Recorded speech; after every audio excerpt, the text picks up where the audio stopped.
எடப்பாடியார் தான். வாக்களிப்பீர் இரட்டை இலைக்கே. இனிமே கண்ணை மூடிட்டு கடலை எண்ணெய் வாங்கலாம். ஏன்னா மந்த்ரா கடலை எண்ணெய் இதயத்தின் தயாரிப்பு. வறுக்க பொரிக்க ஏன் எல்லா சமையலுக்கும் மந்த்ரா தான். மந்த்ரா கடலை எண்ணெய், அபார ருசி, ஆரோக்கியமான உடல் நலம். ஏப்ரல் 23 தமிழக சட்டசபை தேர்தல் நடக்கிறது. இம்முறை களம் திமுக, அதிமுக, தவிக, நாதக என 4 முனை போட்டியாக உள்ளது. விஜய் வருகை என்ன செய்ய போகிறது என அனைவரும் இந்த தேர்தலை உற்று நோக்குகின்றனர். இளைஞர் பெருமளவில் குவிவதால் எதிர்க்கட்சியினரும் கொஞ்சம் கலக்கத்தில் உள்ளனர்.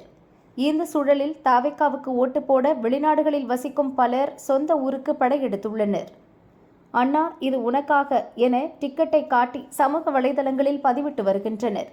துபாய், பிரான்ஸ், சீனா, ஜெர்மனி, குவைத், ஓமன், அமெரிக்கா உள்ளிட்ட பல நாடுகளில் இருந்து தமிழகம் வர தயாராகி வருகின்றனர். சென்ற தேர்தல்களில் வெளிநாடுகளில் உள்ள தமிழர்கள் தேர்தல்கள் குறித்து தங்கள் கருத்துக்களை மட்டுமே சமூக வலைதளங்களில் வெளியிட்டு வந்தனர். நேரடியாக பங்கேற்பது அரிதாக காணப்பட்டது. ஆர்வம் இருந்தாலும் பயண செலவு, வேலைவாய்ப்பு சிக்கல் போன்ற காரணங்களால் வராமல் இருந்தனர். இம்முறை அத்தகைய தடைகளை தாண்டி ஆயிரக்கணக்கில் செலவிட்டு ஓட்டு போட வர இருப்பது பிற கட்சியினருக்கு அச்சத்தை ஏற்படுத்தியுள்ளது. இந்த தேர்தலில் ஓட்டுப்பதிவு அதிகமாகும் என எதிர்பார்க்கப்படுகிறது. NRI மக்களின் வருகை தேர்தல் அரசியலில் ஒரு மாற்றத்தை சுட்டிக்காட்டியுள்ளது.